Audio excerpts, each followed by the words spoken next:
historia de la humanidad, que comenzó en el huerto de Dios en Edén, es una historia planeada por Dios mismo para su gloria.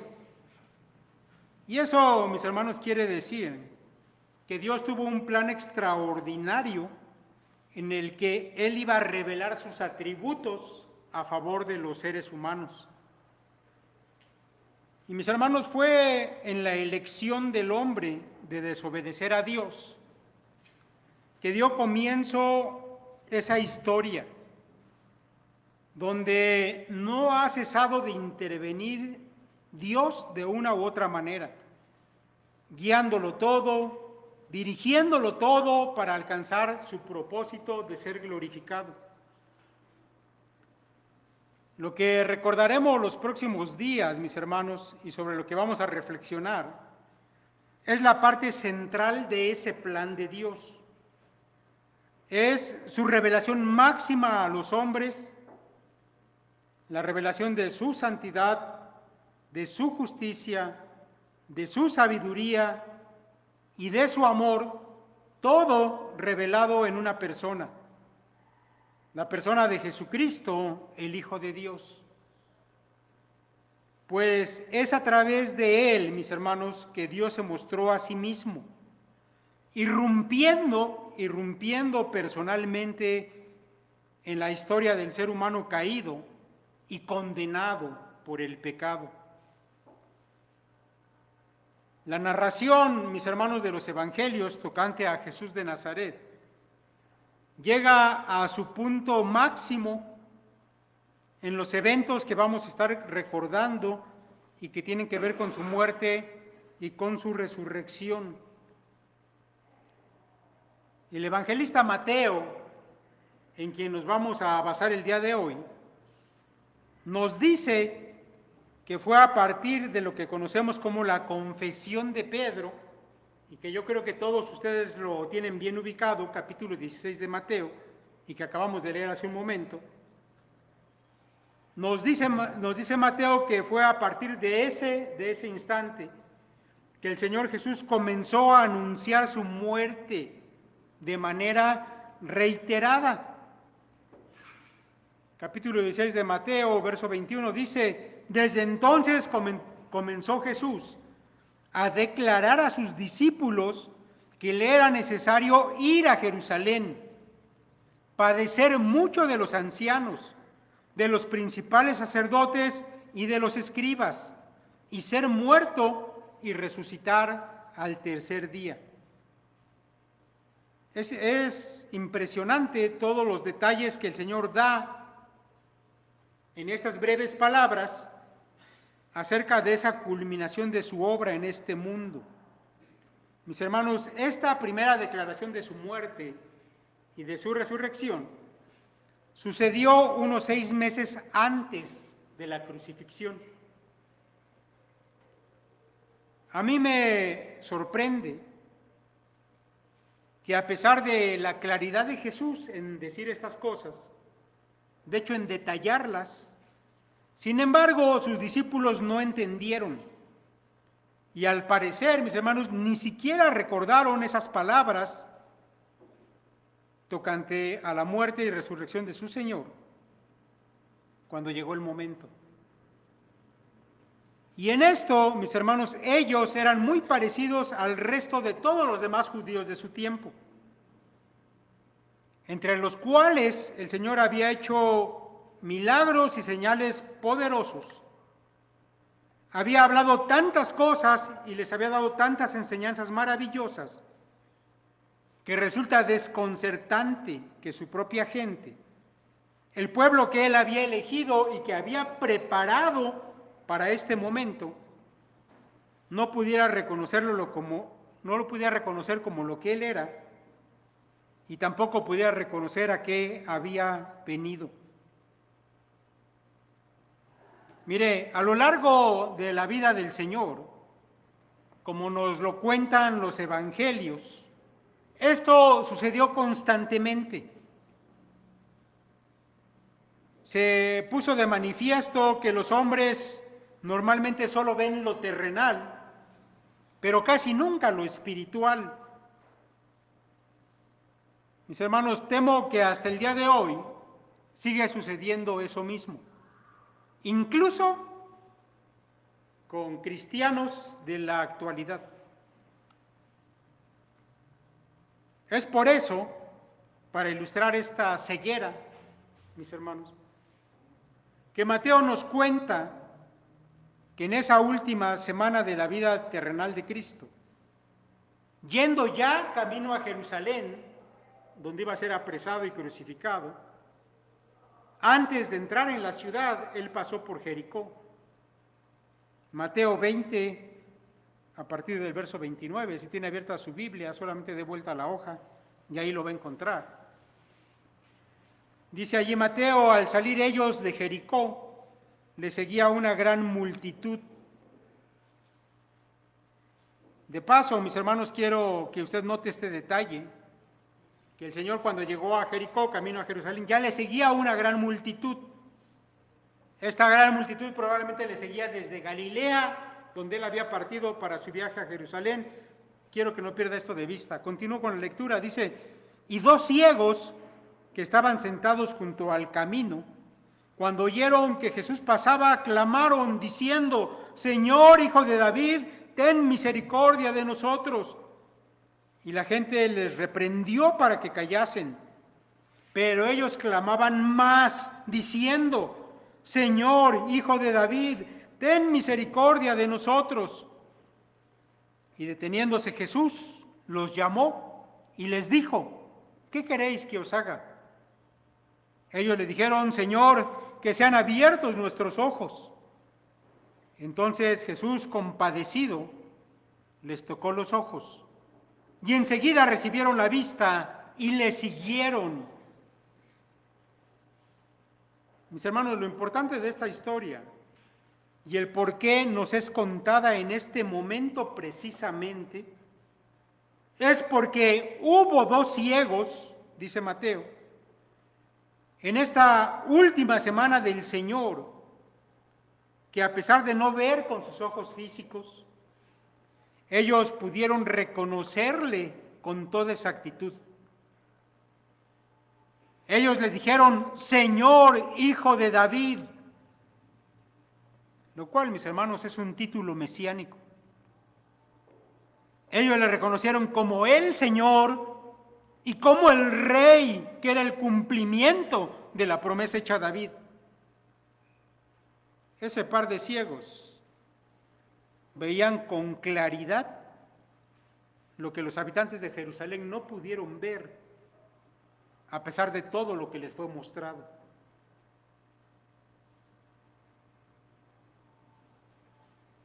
Mis hermanos, lo que vamos a meditar el día de hoy tiene que ver en parte con esa ceguera espiritual. El pasaje que se conoce como la entrada triunfal comienza después de este milagro de los ciegos. Dice Mateo 21, verso 1: cuando se acercaron a Jerusalén y vinieron a Betfagé, al monte de los olivos, Jesús envió 2 discípulos, diciéndoles: id a la aldea que está enfrente de vosotros, y luego hallaréis una asna atada y un pollino con ella, desatadla y traédmelos.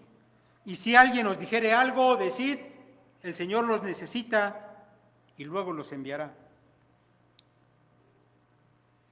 Mis hermanos, el Señor venía por el camino que pasa por Betania. Él había partido desde Galilea y había venido recorriendo diferentes regiones, pero ya cerca de Jerusalén él viene por este camino que pasaba por Betania, donde vivían Marta, María y Lázaro, y donde el Señor había pasado la noche anterior.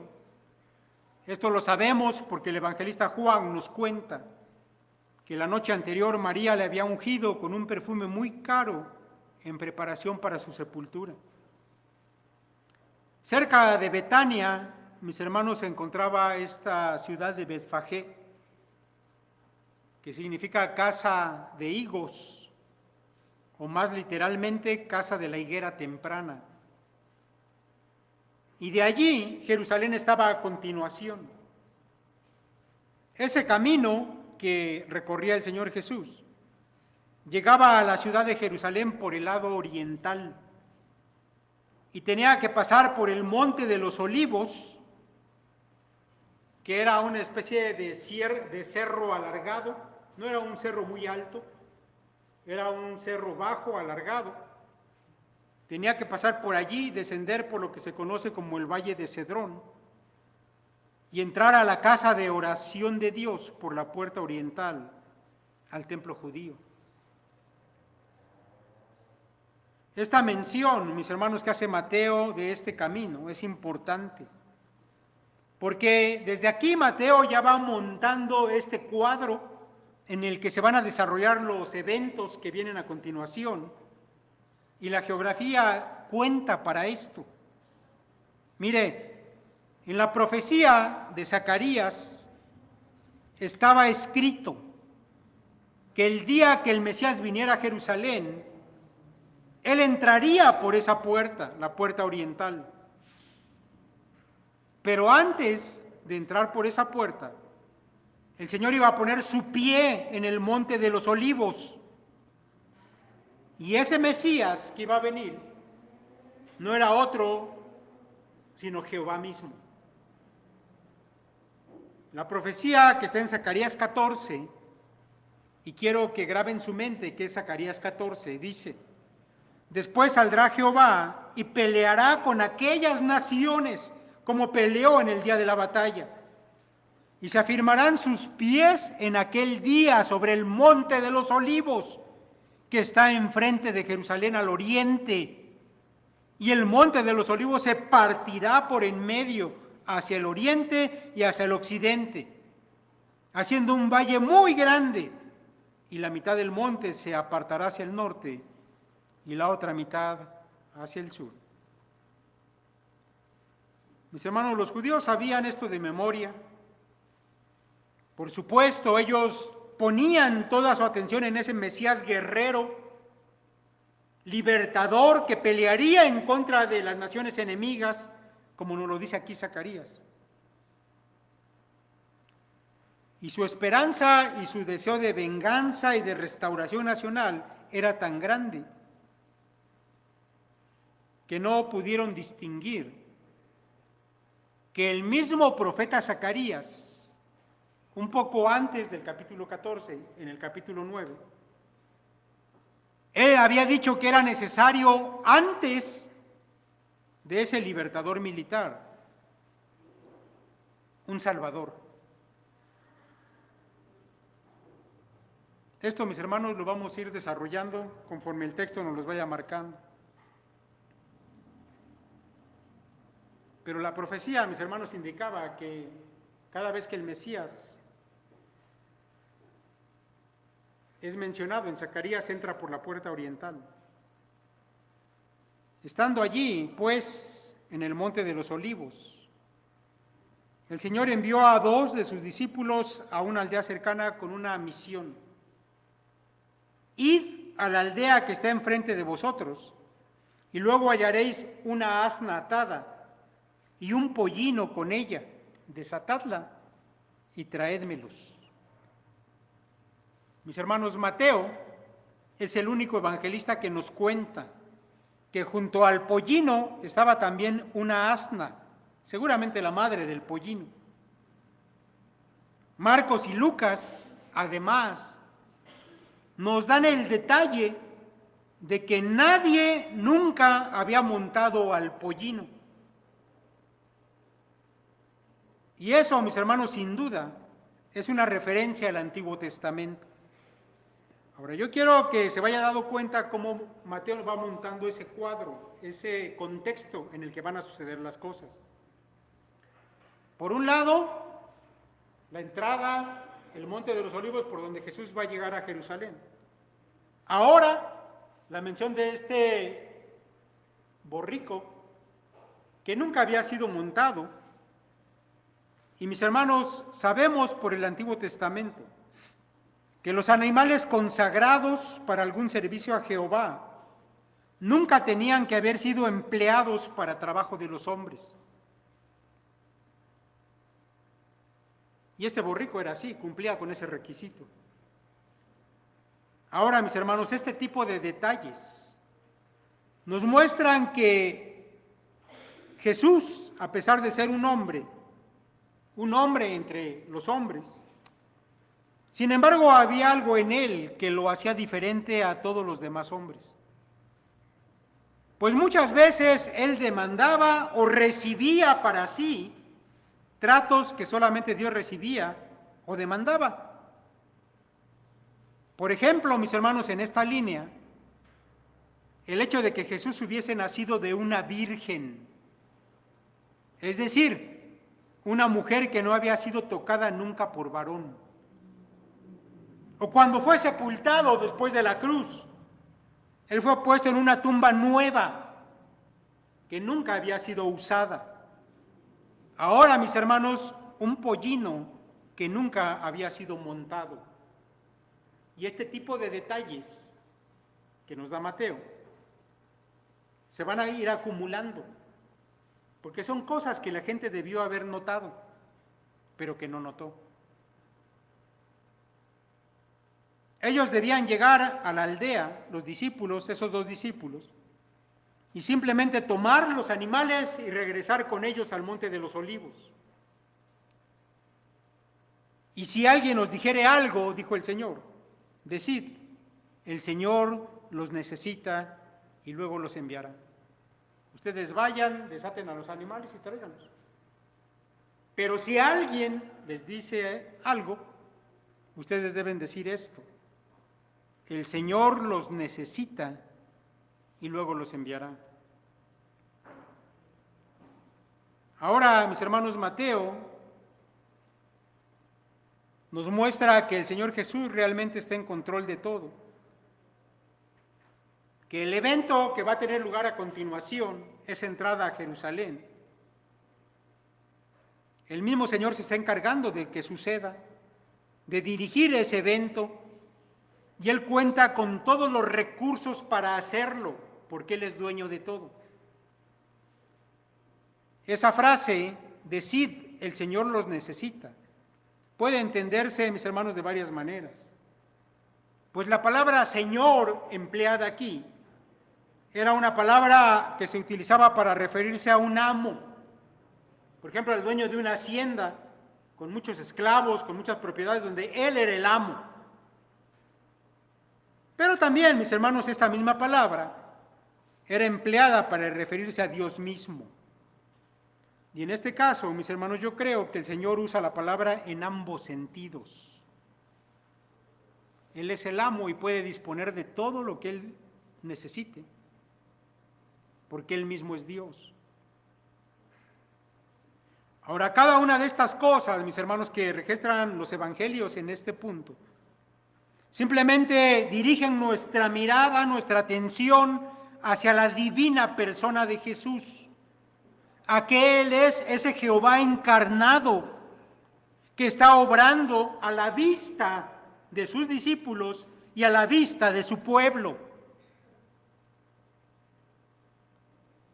Continúa diciendo Mateo en el verso 4, todo esto aconteció para que se cumpliese lo dicho por el profeta, cuando dijo, decid a la hija de Sión, he aquí tu rey viene a ti, manso y sentado sobre una asna, sobre un pollino, hijo de animal de carga. Y los discípulos fueron e hicieron como Jesús les mandó. Mire, yo creo, mis hermanos, que Mateo tuvo que haber reflexionado mucho en estas cosas cuando ya habían pasado. Tiempo después de que el Señor fue llevado al cielo. Yo creo que Mateo reflexionó mucho en estos asuntos. Y cuando él escribió este evangelio, inspirado por Dios, por supuesto, cada palabra fue elegida por Mateo con sumo cuidado antes de ser registrada. ¿Por qué digo eso, mis hermanos? Porque la profecía que él cita y que Jesús iba a cumplir al entrar montado en ese pollino a Jerusalén, Esa profecía, mis hermanos, proviene de dos profetas distintos. No solo Zacarías, al que normalmente se alude cuando se menciona esta profecía, sino también proviene del profeta Isaías. Ahora, le voy a pedir que ponga atención, voy a leer las dos profecías y luego usted va a notar cómo es que Mateo las combina. E incluso va usted a notar que Mateo omite ciertas palabras. Y él lo hace para mostrarnos cuál era el mensaje que el Señor quería mostrar a su pueblo en esa ocasión. Primero, mis hermanos, Zacarías 9:9, que dice de la siguiente manera: alégrate mucho, hija de Sión, da voces de júbilo, hija de Jerusalén. He aquí tu rey vendrá a ti, justo y salvador, humilde y cabalgando sobre un asno, sobre un pollino hijo de asna. Ahora escuche Isaías 62:11. He aquí que Jehová hizo oír hasta lo último de la tierra. Decida la hija de Sión, he aquí viene tu Salvador, he aquí su recompensa con él, y delante de él su obra. Ahora quiero que se dé cuenta, mi hermano, cómo Mateo omite la parte de Zacarías que dice: alégrate mucho, hija de Sión. Esa parte de gozo, Mateo la quita y la sustituye por la parte de Isaías donde dice: decida la hija de Sión, he aquí. Y eso, mis hermanos, de entrada ya es sorprendente, porque en aquella ocasión, precisamente, mis hermanos, la hija de Sión, es decir, Jerusalén, no se alegró, no se llenó de gozo. Su reacción ante Jesús, porque sí hubo una reacción, fue muy diferente a una demostración de gozo. Y Mateo lo deja aquí registrado y soportado por la profecía. Pero también yo creo que usted ya se dio cuenta, ya se percató, de que Mateo omite en esa descripción de Jesús en Zacarías las palabras justo y salvador, humilde. Esas palabras Mateo las quita y en su lugar solamente pone manso y montado sobre un pollino, solamente manso, y quita las palabras justo, salvador y humilde. Ahora, esto para mí, mis hermanos, es muy notable. De hecho, yo creo que aquí está el punto central del pasaje. Cuando yo lo estuve estudiando y consultando diversos autores, ninguno hace alusión a esto y eso me sorprende también. Porque la palabra manso que utiliza Mateo aquí es la palabra griega praus. Y esta palabra que Mateo escogió, inspirado por Dios, y la escogió cuidadosamente, es una palabra que significa suave, gentil, pacífico. Y esto, mis hermanos, contrasta, por supuesto, con ese cuadro del Mesías guerrero que viene a vencer a las naciones enemigas de Israel. Porque yo creo, mis hermanos, que Mateo había entendido, después de meditar en ello, lo que Jesús realmente deseaba comunicar en esa ocasión a su pueblo. Que Él no venía en esta ocasión a luchar, que no venía en son de guerra. Un día va a venir, pero no era esta la ocasión. Esta vez, Él venía como un pacificador entre Dios y el pueblo, entre Dios y los hombres. Esa era su misión. Y por eso Mateo utiliza esta palabra. El que iba a entrar montado en un pollino es un Mesías manso, es decir, pacificador.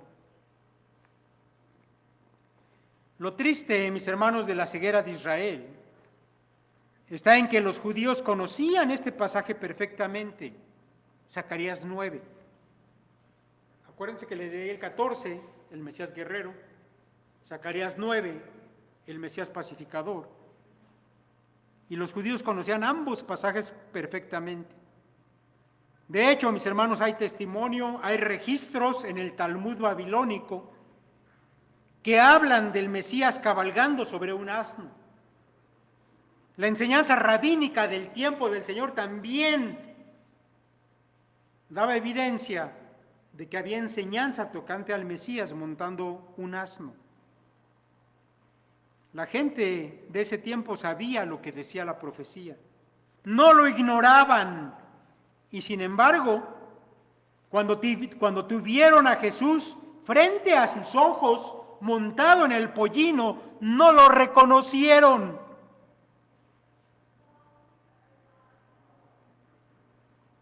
Mis hermanos, es sorprendente que aquellos dos hombres que no podían ver supieron exactamente quién era Jesús.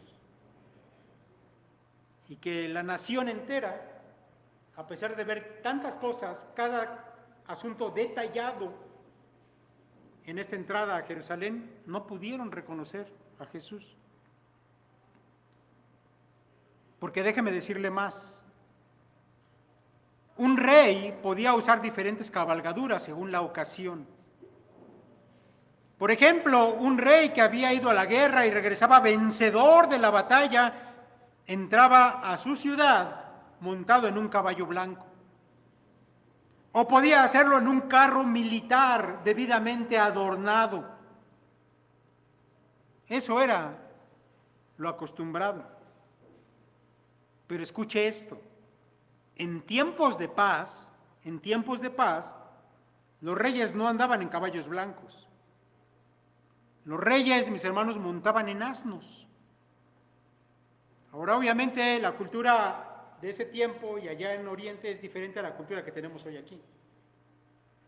Hoy que alguien se monte en un burro hasta nos da risa y lo asociamos con cierto tipo de cosas. Pero se sabe, mis hermanos, que en aquellos tiempos las mulas y los asnos que se adquirían en Egipto y en Siria eran muy apreciados por su comodidad para cabalgar en ellos, y los reyes los utilizaban del diario en tiempos de paz. Así que el hecho de que el Mesías viniera en un asno era una forma de proclamar un mensaje,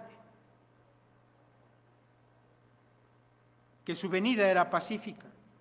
No venía en un caballo blanco, venía en un asno porque era tiempo de paz. Esta ocasión él no venía como guerrero, como el guerrero que ellos deseaban. No Zacarías 14, Zacarías 9, el Mesías pacificador. Ahora déjeme decirle que muchos intérpretes bíblicos, cuando llegan a esta parte, y me da la impresión que muchos cristianos también tienen este concepto, que al ver al Señor montado en un asno, se asocia al Mesías humilde en el sentido de pobre. Como diciendo, es que Jesús vivió en la pobreza, él no tuvo riqueza, ni siquiera pudo entrar en un caballo, él entró en un borrico. Mis hermanos, eso no es el mensaje de este pasaje. No estamos hablando de un Mesías pobre, estamos hablando de un Mesías pacífico y pacificador. Hacer la paz entre Dios y el hombre. A eso venía esta ocasión. El Evangelio de Juan, mis hermanos, declara, allá en el capítulo 12, verso 15, escribe Juan: no temas, hija de Sión, He aquí tu rey viene montado sobre un pollino de asna. Estas cosas no las entendieron sus discípulos al principio. Pero cuando Jesús fue glorificado, entonces se acordaron de que estas cosas estaban escritas acerca de él. Leo este pasaje de Juan, mis hermanos, porque no deja de ser sorprendente. Que cada detalle estuvo planeado por Jesús para que su pueblo entendiera un mensaje. Y ni siquiera sus discípulos lo entendieron. Mucho menos lo iban a comprender los demás. Continúa diciendo Mateo, verso 7, capítulo 21, verso 7. Y trajeron el asna y el pollino y pusieron sobre ellos sus mantos, y él se sentó encima.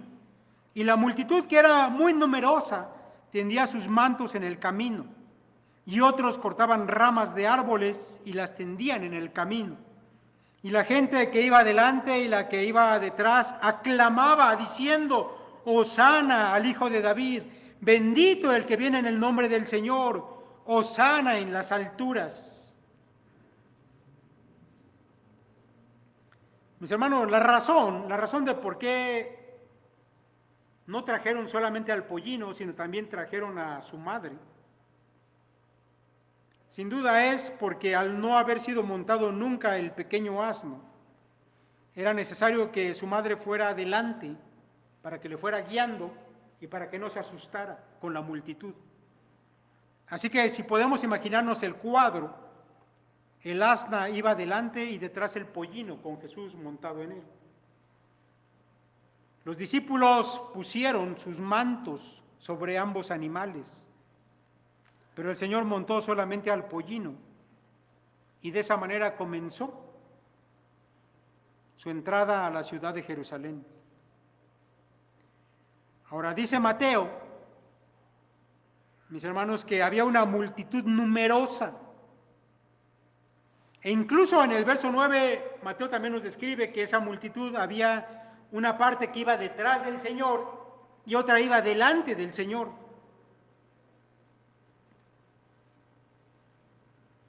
Mis hermanos, eso quiere decir que la gente que venía detrás de él es la gente que le había venido siguiendo por todo el camino desde Galilea.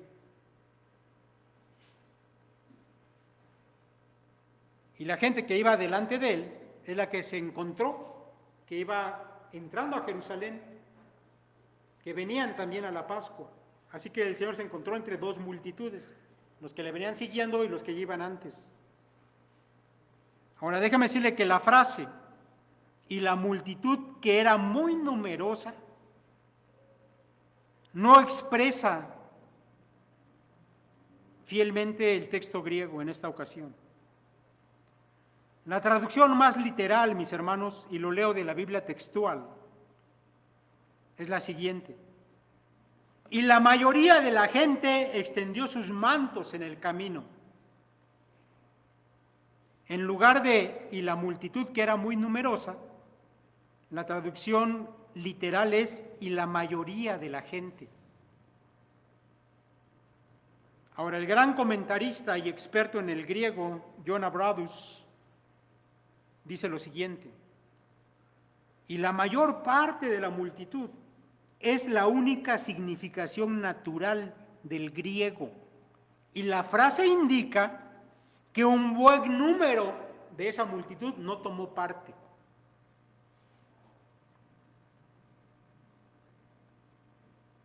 Y esto es interesante, mis hermanos. El Señor venía o quedó entre dos multitudes antes de entrar a Jerusalén. Pero de esa gran multitud, no todos tomaron parte en tender sus mantos, en tomar ramas de los árboles. No fueron todos, solamente algunos. Los que venían detrás del Señor, como ya lo he mencionado, era gente que venía desde Galilea. Otros tal vez de Perea, de Jericó, etcétera. Algunos, como los galileos, eran gente que conocían al Señor pues desde siempre, porque Él se había criado allí en Galilea. Otros le habían seguido en las ciudades que fue recorriendo en camino a Jerusalén y que también se dirigían allá a las fiestas, a la Pascua. Otros más seguramente le habían seguido porque habían contemplado o habían escuchado de la resurrección de Lázaro allí en Betania. Y aún con esa impresión de ese gran milagro, seguían a Jesús hasta Jerusalén. En cambio, la multitud que iba adelante eran probablemente otros peregrinos que habían llegado antes, que se habían adelantado en el camino y que iban también a la ciudad para aquellas fiestas. Ahora, lo que yo quiero, mis hermanos, que ustedes noten, es que aquella multitud no era la gente de Jerusalén. Los que participaron en tender sus mantos, en aclamar a Jesús, no era la gente de Jerusalén, eran los que le habían seguido y los que venían también en su peregrinaje a la ciudad, porque el Señor hasta aquí aún no ha entrado a la ciudad. Y los de Jerusalén van a tener su propia reacción al Señor, como lo vamos a comentar más adelante. De estas dos multitudes, los que participaron, mis hermanos, lo hicieron en parte por emoción, y esto también quiero dejarlo en claro. Lo hicieron por emoción, pero no por un conocimiento exacto de lo que estaba pasando. He sabido, mis hermanos, que en este tiempo, el tiempo de la Pascua, los ánimos de todos los judíos que iban a las fiestas estaban cargados de ideas de libertad, de esperanzas de que ese Mesías guerrero y libertador apareciera. Y yo creo, mis hermanos, que de muy buena gana, todos aquellos que vieron a Jesús montado en aquel pollino, lo siguieron, estaban animados, estaban emocionados, pero no sabían con certeza lo que estaban haciendo, lo que esto realmente significaba, y ustedes se van a dar cuenta, por lo que iremos comentando que era así. Mire, la gente comenzó a tender sus mantos delante del Señor, y los tiempos griegos en los que escribe Mateo nos indican que lo hacían repetidamente, es decir, tendían su manto, el Señor pasaba y luego se adelantaban más adelante y lo volvían a tender el manto para que el Señor durante todo su recorrido pasara sobre aquellos mantos. Esto, mis hermanos, este hecho de tender el manto para que alguien pase sobre él, significa sumisión y reconocimiento de la dignidad o realeza de la persona que pasa por encima de esos mantos. También ellos comenzaron a cortar ramas, seguramente ramas pequeñas de árboles, y las arrojaban a su paso. Así como seguramente lo han visto en algunas bodas. Algunos niños pequeños van con su canastita echando pétalos para que pasen los novios. Algo semejante iba haciendo la gente con pequeñas ramas de los árboles para que el Señor Jesús pasara por ese camino. Pero el evangelista Juan, mis hermanos, nos dice que también cortaban ramas de las palmeras. Juan nos da ese detalle. Y las tendían delante del Señor.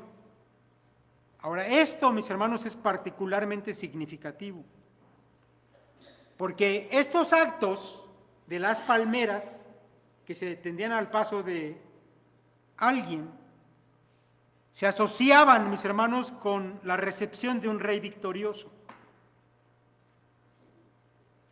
De hecho, Josefo, el historiador judío, nos cuenta que fue de esta manera que los judíos recibieron a Judas Macabeo, después de que fueron expulsados los macedonios, y se pudo recuperar el templo de Dios que había sido profanado y que aquella ocasión iba a ser consagrado nuevamente. Bueno, eso sucedió, mis hermanos, en el periodo intertestamentario, que los macedonios habían invadido a Jerusalén, profanaron el templo. Su rey, que se llamaba Antíoco, sacrificó cerdos en el altar dedicado a Dios, lo profanó. Y entonces se levantó un grupo de judíos que se conoce como los macabeos. Era un grupo de hermanos de los cuales Judas Macabeo era el menor. Y haciendo una guerra muy inteligente en contra de los macedonios, los lograron echar fuera. Y el día que Judas Macabeo regresó a la ciudad victorioso de haber vencido a los macedonios y dispuesto a reconsagrar el templo que había sido profanado, se le recibió con palmas cuando él entró a la ciudad.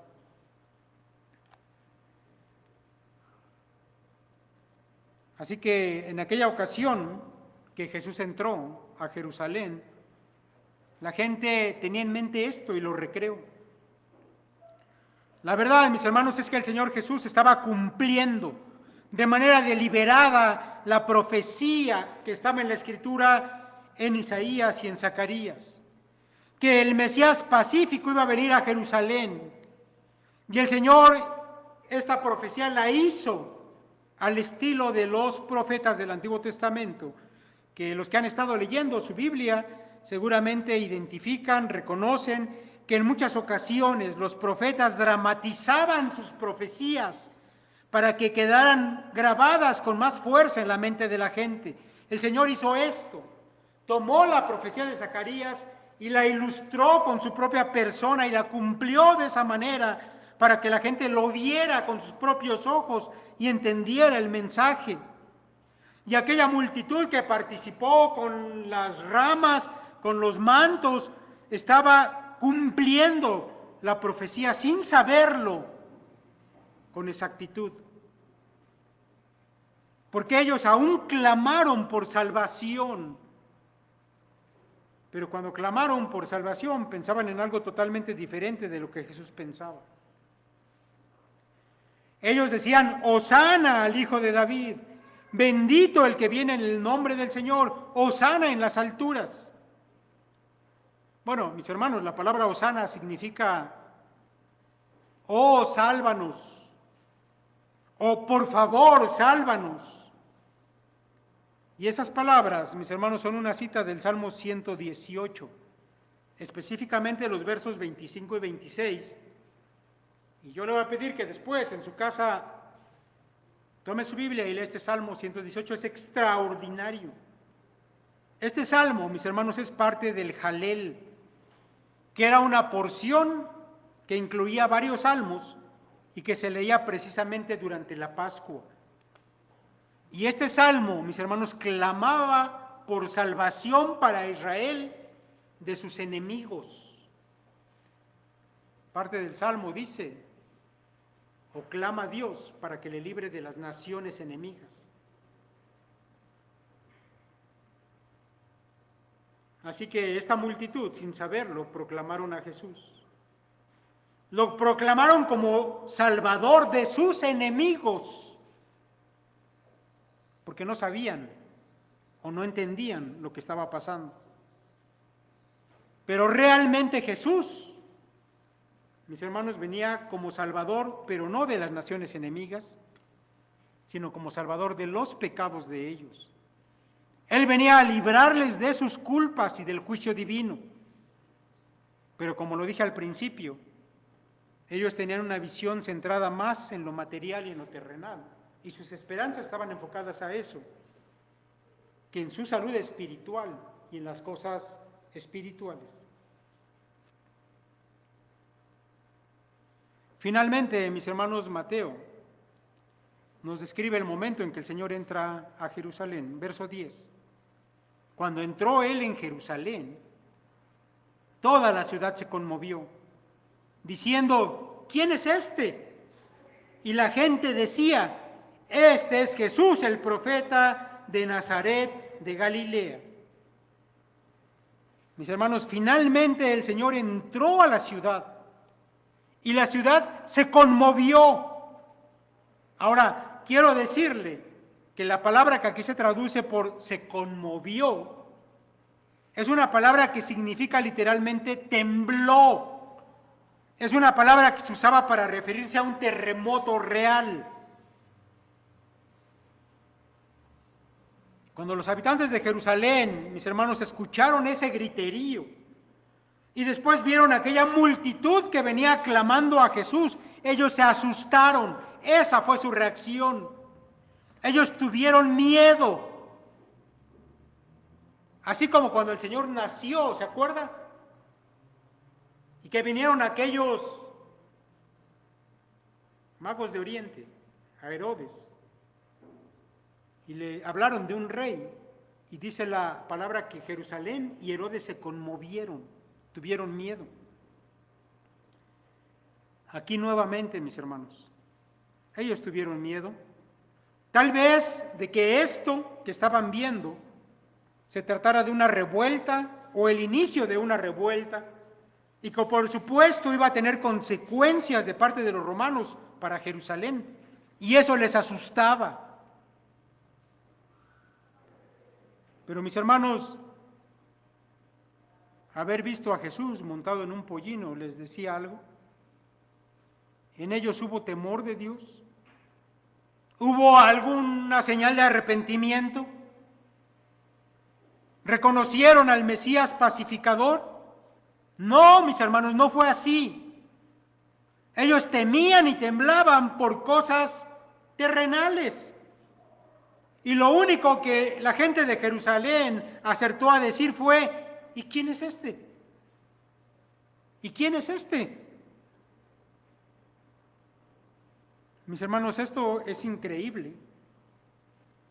Después de tantos milagros y señales, de tantas enseñanzas extraordinarias, incluso después de ver la profecía cumplida delante de sus ojos, lo único que ellos pudieron decir fue, ¿y quién es este?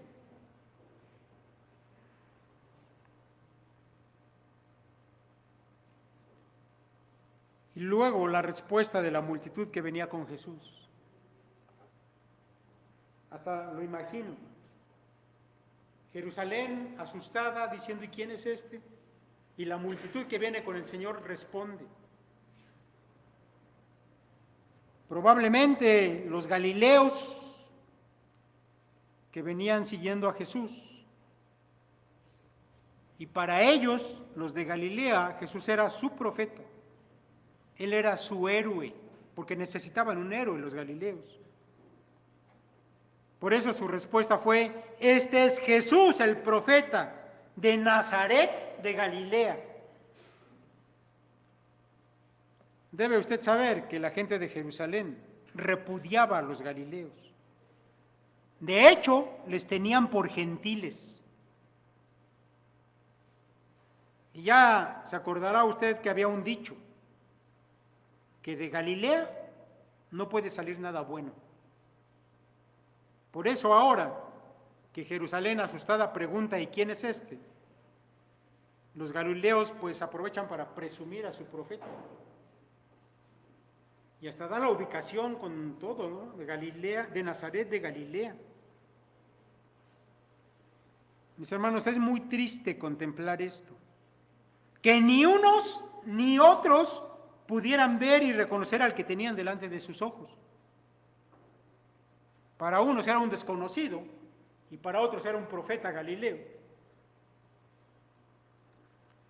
Hasta el día de hoy, mis hermanos, la gente sigue confundida mucho con este pasaje. Y yo creo que le han llamado la entrada triunfal en un sentido incorrecto. Porque realmente, mis hermanos, en su propósito de presentarse delante de su pueblo como rey, como Mesías, más bien Jesús fue ignorado. Con esa indiferencia que es también una forma de rechazo. Y esto, mis hermanos, no fue una entrada triunfal en ese sentido.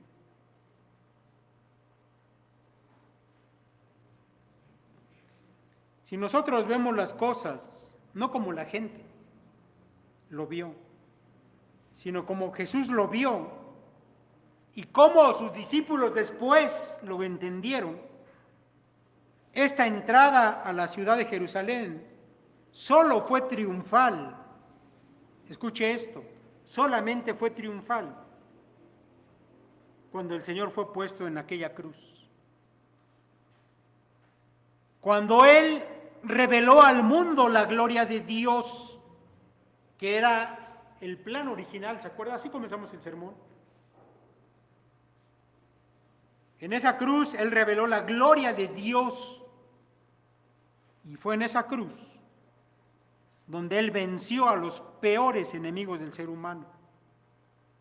Allí Dios llegó a la parte más alta de su revelación, y allí se cumplió su plan de salvación. Solamente en ese sentido, mis hermanos, pudiéramos decir que fue triunfal. Mire, la gente de su tiempo, los judíos que tuvieron el privilegio de contemplar al Señor de los señores caminar delante de ellos, terminaron repudiándole, porque ellos estaban ciegos por su pecado y no pudieron reconocer lo que Jesús era para ellos.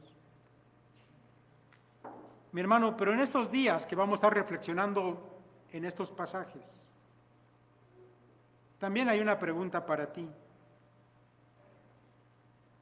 ¿Quién es Jesús para ti hoy?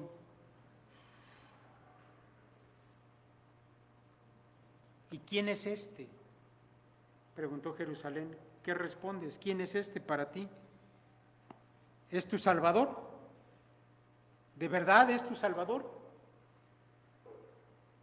¿Es tu Señor? ¿Quién es Jesús para ti hoy?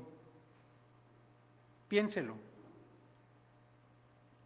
Vamos a estar reflexionando, mis hermanos, sobre estos hechos estas semanas. Termino este sermón, mis hermanos, con una oración que fue escrita hace mucho tiempo. Una oración que dice así: Oh Santo Rey de Sión, Jesús eterno, que te plazca entrar en mi alma con triunfo, hollando todos tus enemigos, y dame gracia para recibirte con gozo y adoración, cortando todos mis ramos superfluos de condición temporal y usándolos en tu servicio. Tú, para cuya honra las mismas piedras darían testimonio, haz que mi corazón duro sea instrumento para alabarte. Permíteme esparcir en tu camino flores de virtud y cada una de las gracias cristianas.